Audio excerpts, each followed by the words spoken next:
Adgure Name, Chugadgure Name, Sadgure Name, Sri Gurudeve Name.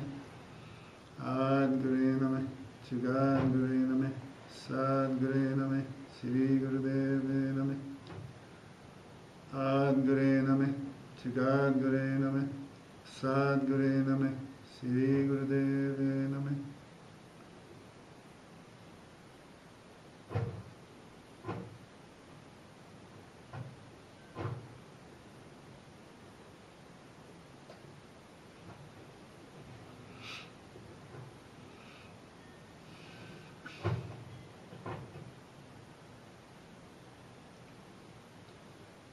So, I will introduce myself in few words. I'm Karta Singh. I am a student of Yogi Bhajan since 79. I have started to teach in 80, so it took me 1 year to train myself, and I had no time. I learned through teaching, and I have founded a school called Sobre, where many teachers collaborate in a network delivering level 1, KRI, and level 2. Far to Russia and all over Europe, and wherever students ask to develop a program, we will support. So here I am today to introduce a theme about the Tattva, which is one of my favorite approach of yoga, which I strongly believe it is balancing our tattvas is a key to self-realization. And first we need to get in touch with the tattvas, how they drive us. I call them drivers, like 5 horses. I live also in a small community where we have a farm and horses. So these horses, most of the time in our tradition, Christian tradition and history, were supposed to be extremely contained or almost suppressed. And one of the favorite tests I do with the student is I give them a blank page and say, tell me a scale from +5, -5, what is your level of fire, air, earth, water, in terms of emotions, for example, where is your anger, where is your attachment, where is your lust, and so on. And the classic result is the way they judge themselves about how being driven by these 5 elements. And you get hardly plus. And when they are finished, my answer say, yes, I accept your result, but as a Kundalini Yoga teacher, you should be a +5 in all 5s. So this is what Kundalini give access to a life that is 100%, using our drivers, sitting on these 5 horses full speed, so we can really develop our maximum potential and not be limited with our anger, with our pride, with our lust, etc. But how we channelize it, and that's, I think, what we find in the Sikh Guru Granth is through the Naad, a way to transform all these emotions in a constructive, expansive emotion that bring you to a spiritual stage of looking at things instead of being driven by the emotion and reducing them, and they consume you and your prana. So today I want to concentrate on one of these five, which is the air element, which is one of the very subtle elements. Like it says at the end of the Japji,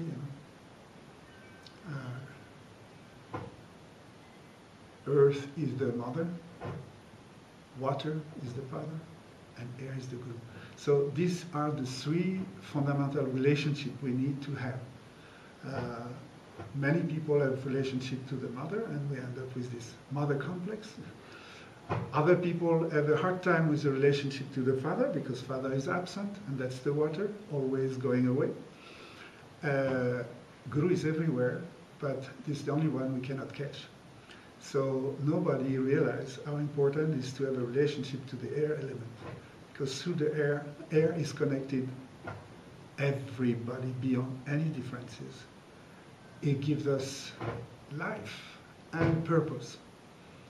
Air carries the sound current, and it can carry the touch. So this is one of the essential elements for the teacher.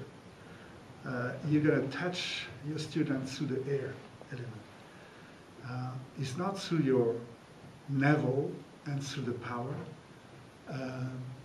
but the touch is a transfer of prana that will carry a very, very unique information.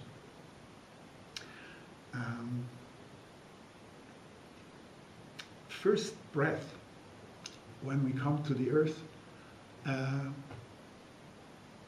we have been living with the breath of life without breathing for 9 months.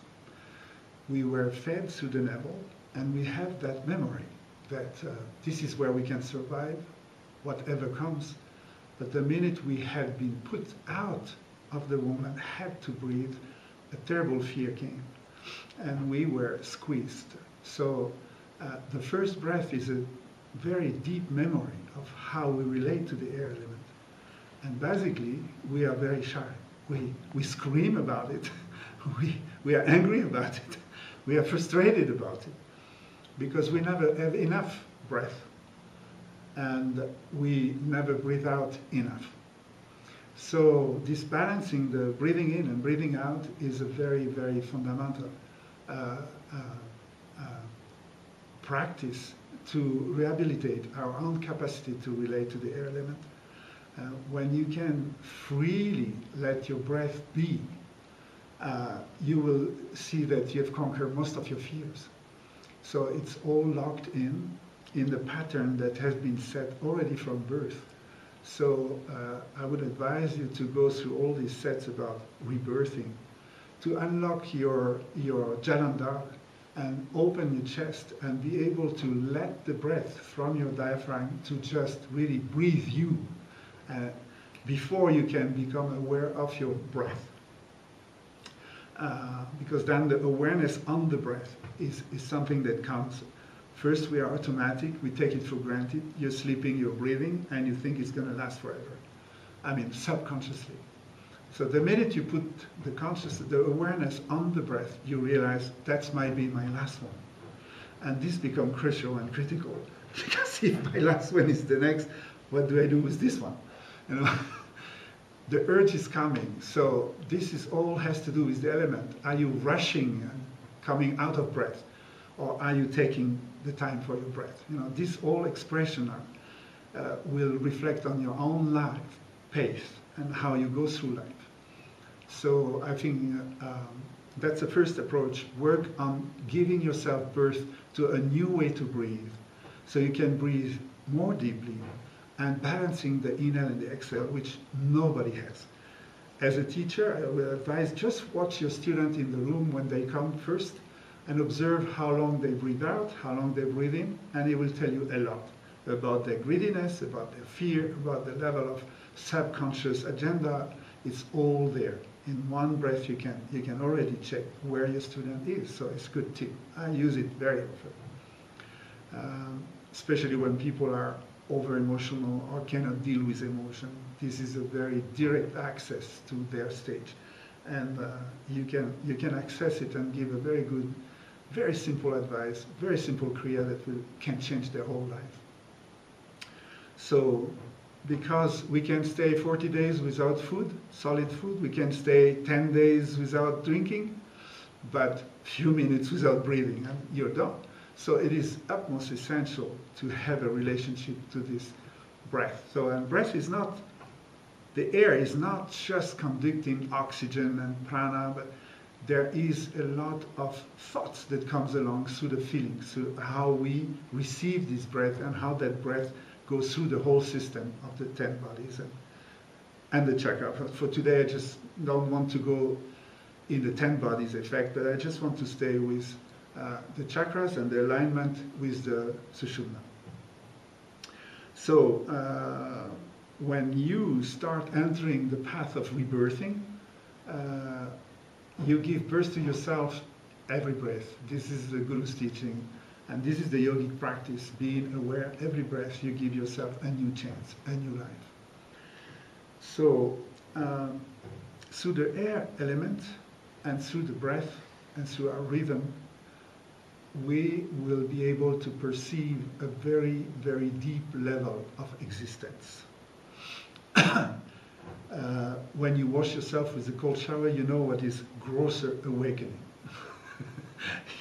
You're cold and you are angry and you put all your instinct out and you calm down. But when the wind comes to your skin, it's a very different feeling. And when I would say even when the air doesn't move and touch you, then you have a sense of what is the master's touch.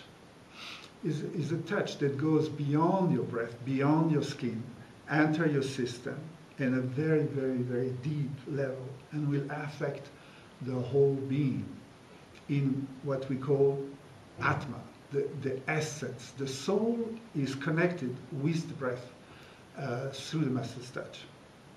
So as a teacher, it's not your teaching by overpowering your student or making your trip or having faith or having hope or giving hope or boosting people, praising people, uplifting people abusively. This would not be the essence of the teaching the way I understood it. But the master's touch was mostly a permanent, a latent bridge. As soon as you connect to the subtle body of the master, to his soul, soul contains the intention. Intention is the only will we have at disposal. And if your intention is pure, it will sweat out through the magnetic, through the air element, and you will reach the system of any student in the room if you are aware of that source in you of inspiration.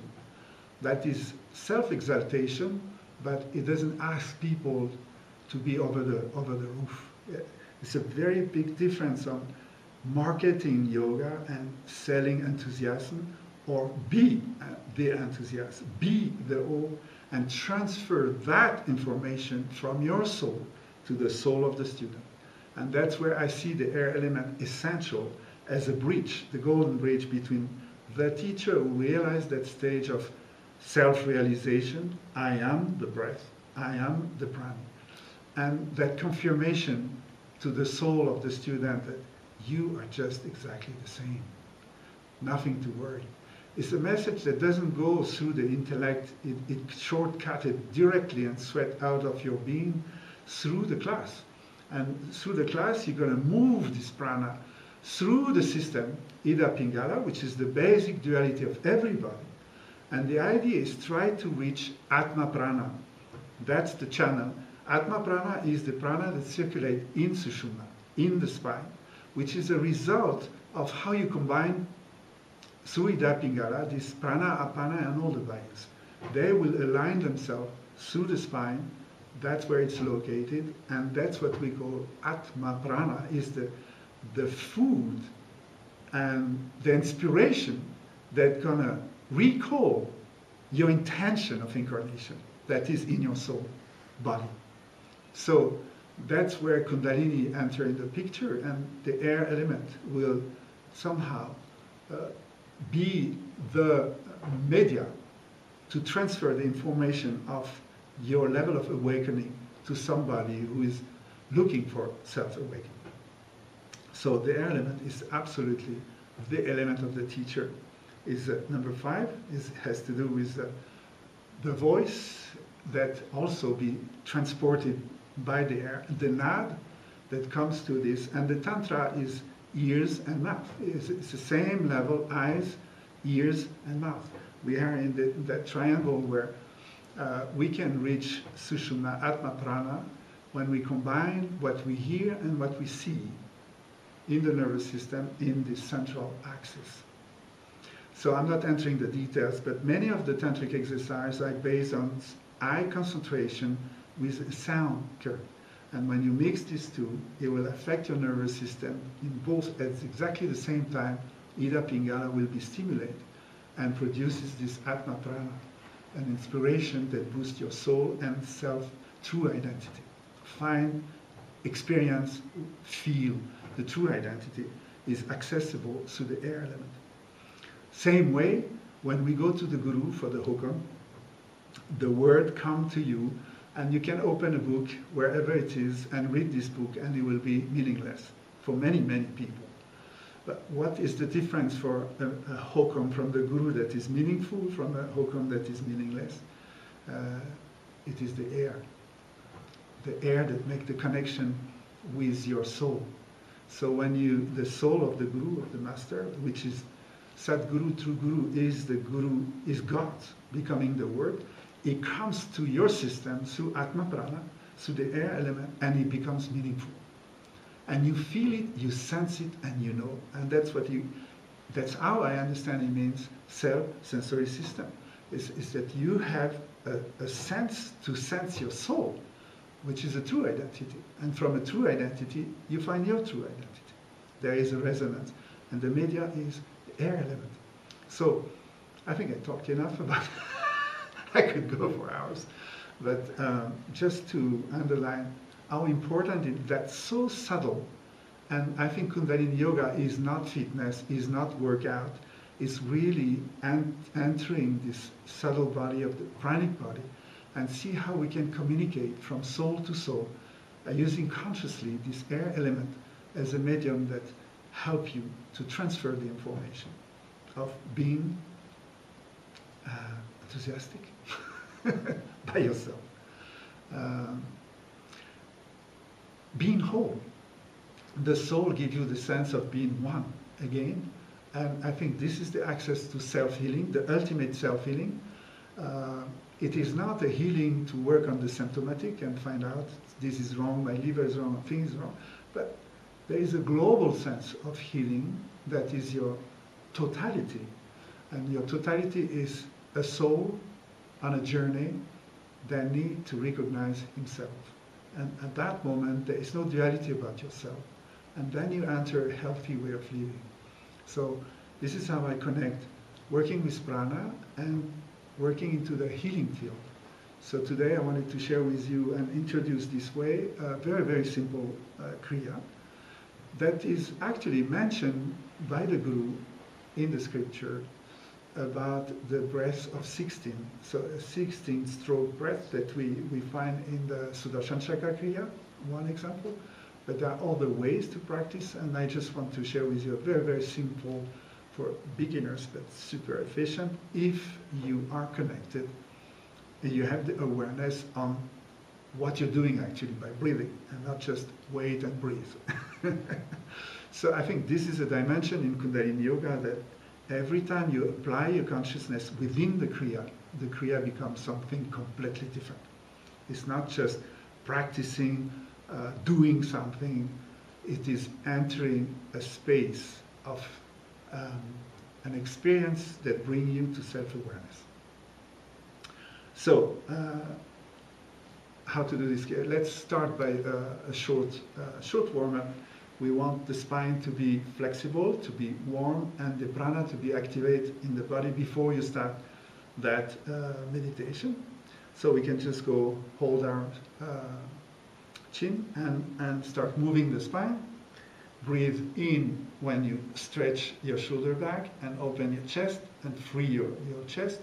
And exhale, roll on your pelvic, bring your lower back in, and continue. Just keep your chin in, and breathe in, breathe out, breathe in, breathe out, and close your eyes and start to feel.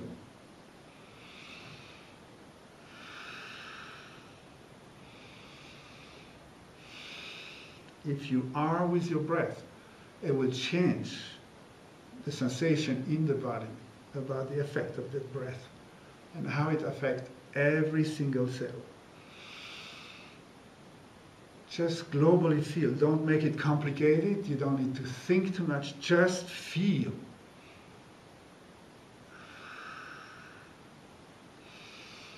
And then you start feeling, you concentrate on your spine, put your attention on your spine and feel the effect of that breath on your spine. And you feel the transformation, different temperature, different tension, maybe different information coming to you. Keep breathing in and out for another minute.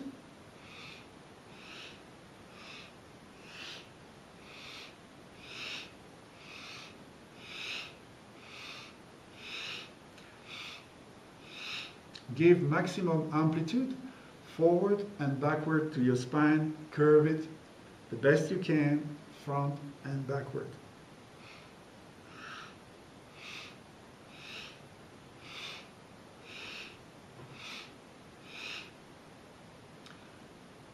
Inhale deep. Bring your spine absolutely vertical.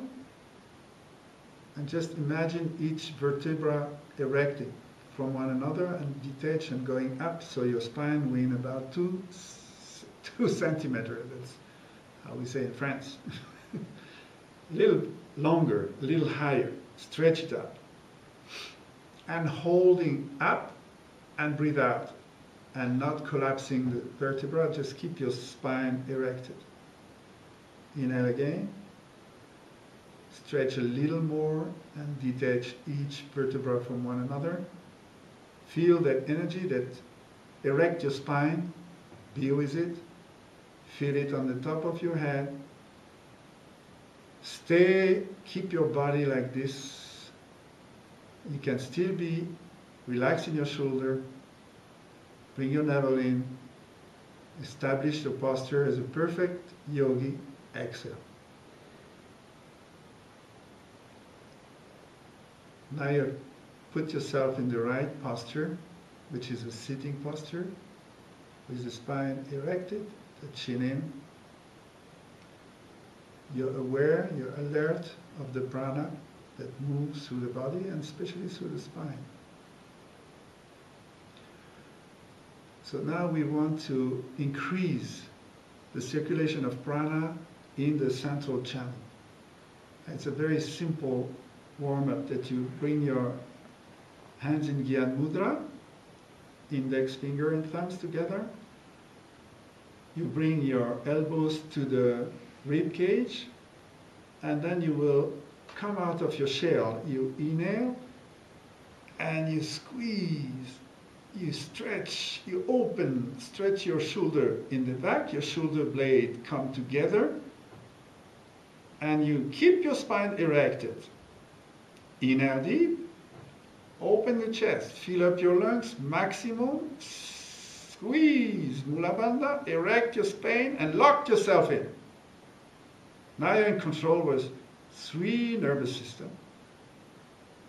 And you're opening this central channel. Hold it. Keep the body posture, exhale. Keep the spine erected. Inhale. Exhale. Bring the shoulder forward a little bit. Release the breath. And be ready for a second time. Inhale slowly. Rotate your shoulder. Open the chest. Inhale, inhale, inhale, inhale. Squeeze your shoulder blade. Spine erected, navel in, squeeze it, lock it, hold. Feel the energy in your spine. Open the channel. You may visualize a white light or warm feeling or in your spine, all along the spine.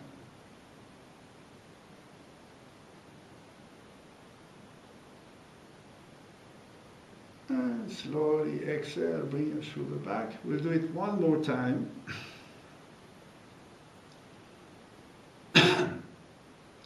Erect your spine, open your shoulder, inhale, inhale, inhale. Squeeze your shoulder blade, squeeze the navel in, squeeze the whole Mula Bandha. Keep a slight Jalandhar, bring your chin in, and squeeze your shoulder blade, lock yourself in. Hold it.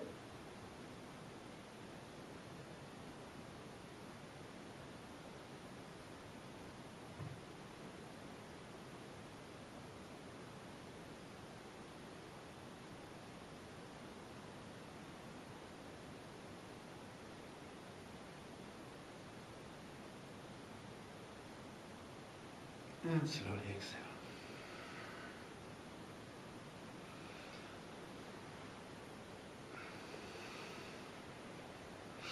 Keep your eyes closed, keep your spine erected, and feel. Just feel through the whole body what happened. And open yourself to the communication with the whole universe. Start from the room around you. Maybe imagine an egg around you of energy and information that come to you. Then you expand it, expand it, expand it. Open yourself to any information you need to connect.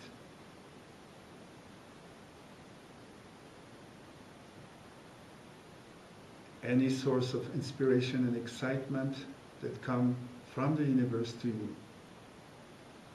And will reboot your soul, will rebirth yourself into your true self.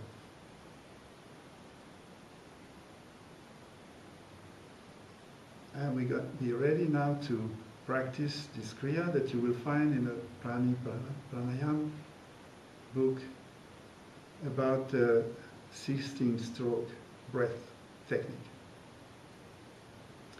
You're going to bring your hands in Venice lock and bring the thumbs on the top, not crossing the thumbs like usually we do, but parallel. And you bring this in, you hold your elbows against the rib cage nicely, and then you bring your navel in and your spine straight and erected, like we have practiced before. The chin in. You close your eyes and you will concentrate now on the breath pattern. We want to inhale in 16 stroke. You can use Satanama, and you will breathe in 16 stroke. Quite quick, it's about 6 seconds, so it's like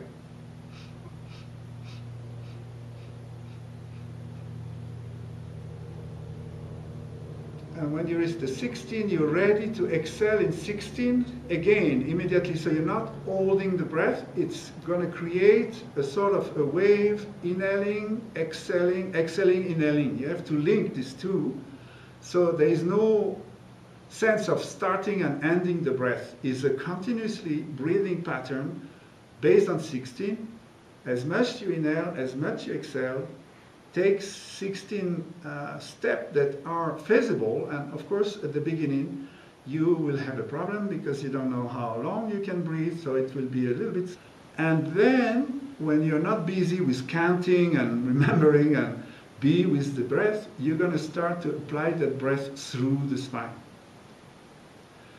Through the spine you're going to connect to the soul, you're going to connect to a whole network of information. And this connection between the unit that you are and the universe that is the whole. And then you will get a lot of inspiration, insight, access to answering questions of duality, They will come to you. You know what we call the neutral mind is experiencing an answer that doesn't need explanation. It comes to you in a way that this is obvious, that's what is the answer to my question. So this posture, this Kriya can help you to solve a lot of problem of duality. If you simply be with your breath, channelize this breath in your spine and be aware, just be open. So we're going to start now. Keep your hands together. Keep your elbows together, spine straight and erected. Inhale deep. Exhale completely to start. And you go mentally Satarana 4 times.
and the next turn you will inhale fully in 16 strokes and hold the breath in.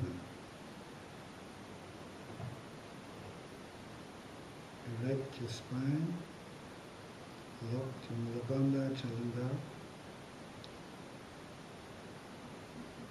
Feel, integrate.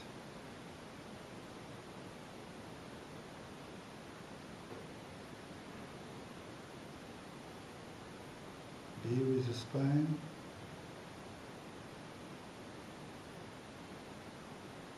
Keep the spine erected. Completely exhale at once. And hold the breath out. Squeeze your Mula Bandha, keep the spine erected. Integrate.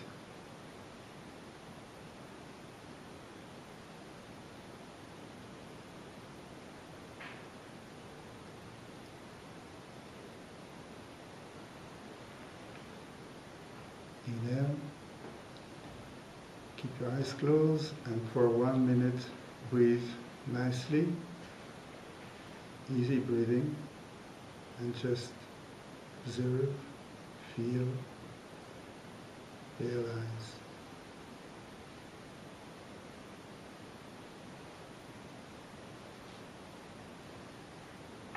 Integrate your experience.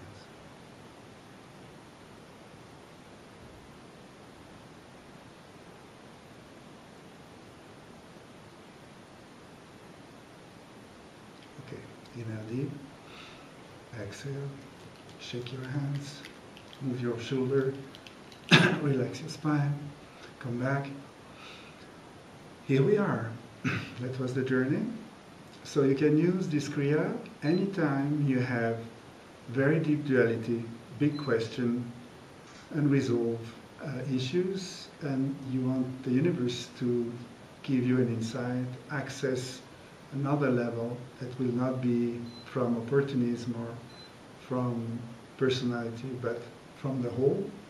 Just do this meditation 11 minutes, starting by setting your problems, your questions very clearly, and just let the prana solve it and bring you the information you need to go forward. That's my tip for today. Thank you for being with me. Bless you all. Let's close this class. Inhale deep.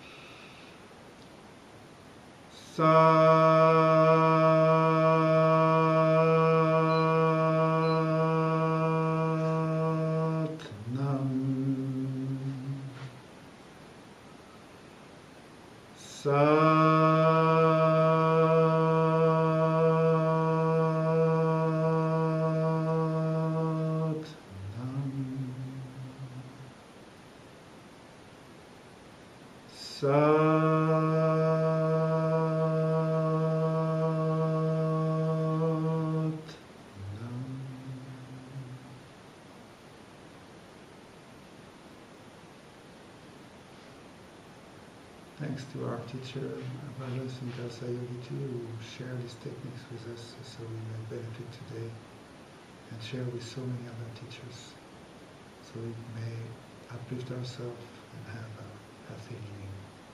Salam.